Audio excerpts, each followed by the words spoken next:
Ya, Anda masih bersama saya Pramudia Prabowo dalam segmen BUMN Performance Report 2024. Di segmen ini kami akan membahas terkait kinerja bisnis modal Ventura di tanah air. Dan telah hadir di studio kami, Studio CNBC Indonesia, Chief Executive Office BNI Ventures, Edi Danusaputro. Selamat pagi Pak Edi, apa kabar? Selamat pagi Bram, salam sehat. Salam sehat Pak Edi. Tentunya kami mengamati begitu ya dalam BUMN ini atau dalam gelaran BUMN Performance Report 2024, BUMN juga menjadi kunci dalam pemberdayaan masyarakat Indonesia. Kalau dari sektor ataupun industri ventures, Pak Edi, kiranya peran apa yang juga bisa dilakukan oleh sektor ventures ini dalam pemberdayaan masyarakat kita? Oke, di antara sekian banyak BUMN, ada 5 BUMN yang memiliki anak usaha atau subsidiary bergerak di bidang corporate venture capital. Telkom, Telkomsel, BNI, Mandiri, dan BRI. Kita masing-masing punya corporate visi dan tujuannya untuk apa? Ya karena kita harus aktif.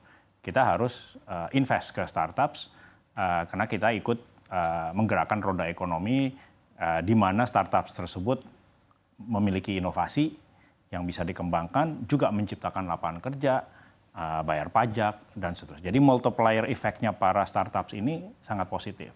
Jadi BUMN kita tidak bisa tinggal diam kan, kita ikut invest ke sana. Dan udah selama mungkin 10 tahun, hampir 10 tahun terakhir ini kita berlima ini masing-masing sudah menggelontorkan dana ya bisa dihitung triliunan itu. Jadi cukup aktif lah kita hidup dan melakukan investasi ke para startups. Oke baik, Pak Edi. Dalam performance report tentunya yang akan diulas terkait kinerja. Bagaimana kinerja BNI Ventures begitu ya di paruh pertama 2024 ini? Oke, kita belum terlalu agresif. BNI Ventures berdiri di 2022, baru dapat izin di 2023. Jadi memang kita belum terlalu lama beroperasi. Dan memang ya mungkin ya kenyataannya begitu adalah kita muncul di pasar di saat masih terjadi tech winter. Dan tech winter ini dialami tidak hanya oleh BNI Ventures tapi oleh seluruh corporate visi BUMN maupun visi lain yang bermain di Indonesia. Apa dampaknya tech winter adalah ya memang pendanaan terutama dari asing itu melambat ke ekosistem Indonesia. Kenapa? Karena tingkat suku bunga tinggi, ada opportunity cost dan segala macam menjadikan investor lebih selektif. Di sisi lain, startupsnya juga banyak yang bertahan. Konsepnya lagi survival mode lah, kalau saya boleh nyebut begitu ya. Karena macam-macam, karena ekonomi memang melemah, makroekonomi, terus mereka baru melalui pandemi dan seterusnya. Memang daya beli masyarakat juga melemah gitu. Jadi di sisi investasi berkurang, di sisi startupsnya pun banyak yang survival mode, menjadikan kita semua lebih selektif. Oke, selain kata selektif begitu yang bisa disampaikan oleh Anda, kiranya antisipasi apa lagi yang bisa dilakukan tentunya untuk BNI Ventures di tengah tech winter atau fenomena ini, Pak Edi? Ya, jadi saya memang selalu bilang ke stakeholders kami adalah bahwa meskipun tech winter kita tidak tinggal diam. Kita tetap ada di ekosistem, kita bikin kegiatan. Tidak semata investasi, tapi yang berbentuk sinergi. Contohnya, kita bikin matchmaking itu macomblang ya. Macomblang antara startups dengan business unit yang ada di BNI Group. Kita bilang, kita belum invest dulu ya, tapi saya kenalin kamu startup ini dengan business unit yang punya problem. Supaya startupnya menjadi solusinya. Kita kenalin, terjadilah sinergi. Akibatnya apa?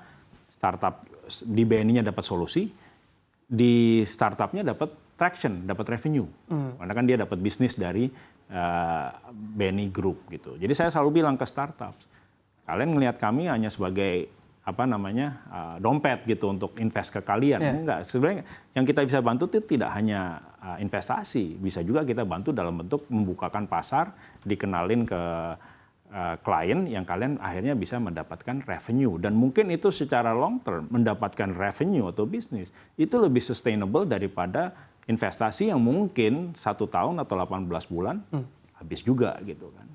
Oke, tentunya pertumbuhan startup nantinya juga beririsan juga dengan bagaimana kinerja yang mampu ditorehkan oleh Ventures Capital. Bagaimana juga upaya dari BNI Ventures ini juga mampu menjaga pertumbuhan startup di tanah air dan juga menjaga yang sudah existing, Pak Edi? Ya, ini pertanyaan yang menarik ya. Saya selalu bilang sama stakeholders, media dan segala macam, dan juga bos-bos saya di Induk adalah dunia venture itu dunia jangka panjang. Kalau saya dan teman-teman invest ke sebuah startup kan belum tentu bulan depan atau tahun depan pun sudah ada kenaikan valuasinya, karena itu butuh waktu. Kalau kita lihat sejarah yang namanya ventures itu butuh ya 6 sampai 8 tahun untuk bisa mengalami kenaikan valuasi dan exit. Nah, itu kan kita juga sebagai investor kan nggak semata kita invest ke sebuah startup tuh seumur hidup kita menjadi situ kan ya kapan cuannya gitu. Betul. Kan. Kita kan harus invest sekarang, mungkin 5, 6, 8 tahun kemudian kita exit, mudah-mudahan dengan cuan. Nah, jadi ada butuh kesabaran nih. Ya, memang ini bagian yang kita harus kawal bersama-sama adalah bahwa kita kalau invest dan kita menikmati itu, ya kita sebutnya 3 tahap ya, invest, harvest, dan divest. Itu butuh waktu mungkin 8 tahun on average sampai kita menikmati. Ya mudah-mudahan kita semua bisa bersabar menunggu 8 tahun atau sekitar itu. Oke, baik Pak Edi. Pandemi COVID-19 menjadi tolak ukur juga begitu ya, bagaimana startup ini juga makin disorot bahkan oleh dunia. Tapi dengan era pandemi yang sudah berakhir saat ini, apakah ada perubahan di sana? Kiranya perubahan banyak startup yang tentunya justru susah untuk naik kelas atau mempertahankan kinerjanya dan hal-hal lain menyikapi tantangan yang ada, Pak Edi. Oke, ini menarik ya. Pandemi itu terjadi dan memang ada beberapa sektor yang diuntungkan dengan adanya pandemi ini. Satu, contohnya health tech. Health tech itu karena ya orang dengan pandemi kan orang lebih aware, lebih conscious, lebih mawas diri tentang kesehatannya. Yang kedua, edutech. Karena banyak sekali pada saat pandemi kan kita di rumah gitu kan, tidak ke kelas, tidak segala macam. Jadi belajarnya online. Yang ketiga, banyak yang juga di rumah melakukan investasi, transaksi ya juga melalui aplikasi gitu kan. Ya aplikasi seperti investasi dan transaksi perbankan dan segala macam semua melalui aplikasi. Itu memang diuntungkan. Tapi pada saat sudah tidak lagi pandemi, nah tiba-tiba itu harus sadar bahwa ini user saya atau transaksi saya berkurang. Apa yang saya bisa lakukan supaya mereka lebih sticky ya. Lebih transaksinya lebih stabil daripada mengandalkan sebuah momen yaitu adalah pandemi.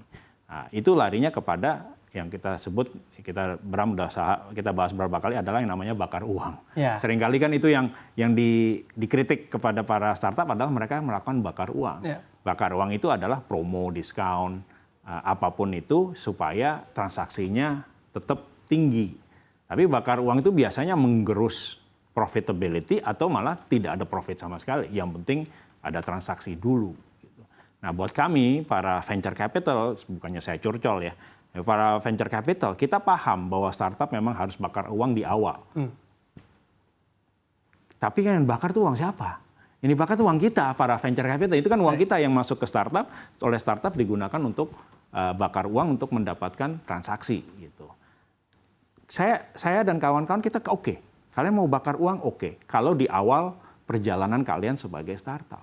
Tapi kalau kalian masih di tahun ke-5, 6, dan seterusnya masih bakar uang, menurut saya itu sesuatu yang mungkin udah salah jalan. Gitu. Berarti memang tidak bisa menciptakan sebuah produk atau layanan yang dicari oleh orang tanpa harus memperhatikan promo, diskon, dan sebagainya. Dan di titik itukah dari venture capital untuk melakukan exit atau justru dari tahun-tahun sebelumnya Pak Edi? Apa kiranya gejala apa dari startup yang memutuskan venture capital ini harus exit dari startup tersebut? Ya, pertama mungkin kalau exit mungkin kita lihat beberapa momen ya, termasuk satu apakah memang sudah diminta oleh investor. Karena kan kalau saya invest ke sebuah startup kan bukan uangnya Edi Danu Saputro, itu kan uangnya investor saya. Gitu. Jadi saya kan harus kembalikan return on investment kepada investor saya.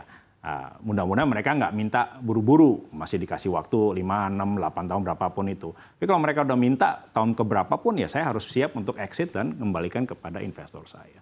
Yang kedua, ada target return. Di industri kita ini ada target return misalnya minimal 2x, 200%. Kalau belum mencapai 200%, ya saya belum siap untuk belum momen yang tepat untuk menjual gitu. Atau berapapun metrik karena setiap venture capital itu punya target return yang berbeda-beda gitu.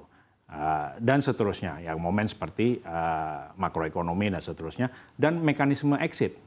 Ya, Bram tahulah, idealnya itu seperti kalau lihat Silicon Valley dan sekarang, idealnya itu kan IPO. Oke. Tapi di IPO kan di Indonesia pasarnya masih tipis. Berapa sih yang udah IPO di Indonesia yang besar-besar ya? Mungkin Buka, Goto, Blibli, ya segitulah gitu ya, nggak banyak-banyak banget gitu. Jadi itu masih perlu dikawal proses IPO. Yang kedua, mungkin exit melalui M&A. Startupnya dibeli oleh yang lebih besar. Yang ketiga, mungkin secondary. Kita menjualnya tidak di saat kepada IPO, tapi menjual kepada investor lain. Itu semua punya plus and minus dan dinamika masing-masing.